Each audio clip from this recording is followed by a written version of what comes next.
Hello, my name is Coral Brain. You may know me and you may not. If you don't, you might know my amazing parents, Nathan and Tamara Brain. I was born in Southern California in 2008. My mom struggled greatly through an abusive first marriage to my biological father before I was born and continued to struggle through her pregnancy with me. My biological father was a very broken man that sought his refuge and help from drugs and alcohol. He was cruel and angry because of it, and the last thing he wanted was a baby to ruin what he thought was his great life. Upon his learning of my mom being pregnant with me, he demanded that she get an abortion. When my mom refused, and in drunken darkness, he thought pushing my mom down a flight of stairs would solve the problem. Though that happened, God protected my mom and me, as he had other plans. After I was born, my mom continued to try and rebuild the rubble that her marriage had fallen into, while also trying to protect, love, and care for me. When I was about 2 years old, all of the brokenness of my mom's marriage reached its final breaking point when he threatened her life. My mom had to create an escape and safe hiding plan until we could get the help needed.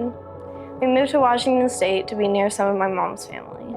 My mom still persevered through much hardship as a single mom, battling many valleys of depression, but would do everything she possibly could for me.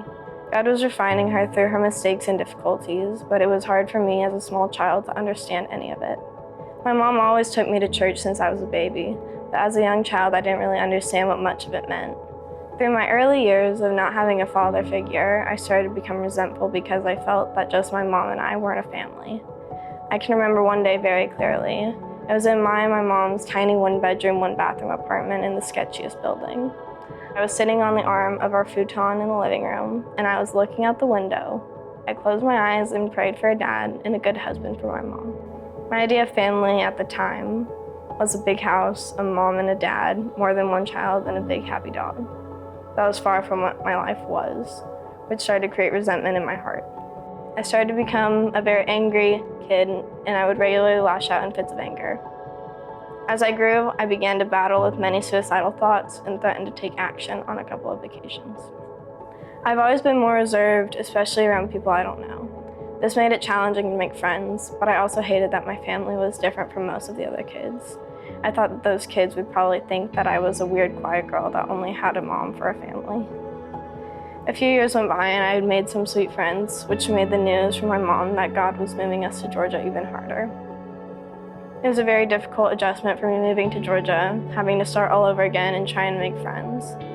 I was battling with so much sadness, confusion, and fear, but God does that work. I definitely did not see or understand that at the time.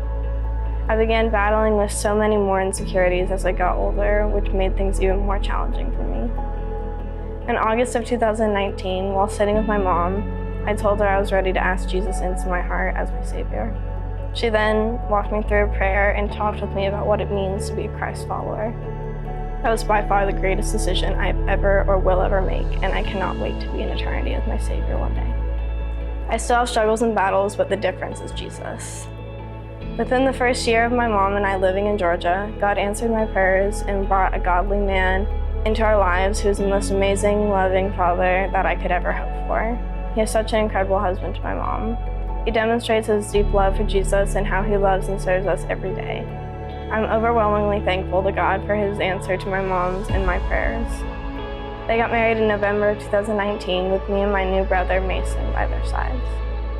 God has been doing a marvelous work in all four of us through the last 6 years and drawing us together as a family that is centered on him. God has also blessed me with amazing friends who love him and are so dear to me. Earlier this year, I knew I was ready and shared with my parents that I understood what it meant to be baptized and wanted to do so. On January 7th of this year, my dad, Nathan, baptized me. I know there is still much more work to be done in my sanctification process, but I am so grateful for a patient and merciful shepherd that loves me and comes after me when I stray. I want to share one of my favorite verses with you all, and one that I go to often because Jesus is my light. It is John 1:5, which says, "The light shines in the darkness, and the darkness has not overcome it." Thank you.